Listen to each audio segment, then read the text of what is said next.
है कि पूरे कलाकारों के दिल में रखते हैं और हर कलाकार के दिल में हैं भी है।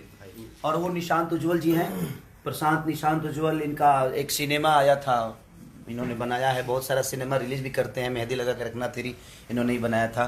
इधर है हमारे मोनू बाबा, देखिए हमारे बड़े भैया के मेकअप में हैं ये विवेक हैं, ये सारी पूरी दुनिया है। और हमारे बड़े भाई रजनीश मिश्रा जी, जो कि हम लोग आज सेलिब्रेट कर रहे हैं अपने बड़े भैया का जन्मदिन को। तो दिल से प्रणाम कि आप लोग ऐसे ही प्यार मेरे बड़े भैया पवन भैया को इतना बड़ा प्यार से भर दीजिए कि 2021 में इनका डंका ही नहीं एकदम लंका बजता रहे। अरे मेरा भाई, और पूरी दुनिया इनको ऐसे ही मोहब्बत करती रहे। आज कितना अच्छा लगा था, हमारा भाई इतने श्रद्धा से केक लाया, दिल से काटा और इतने मस्ती मूड में है।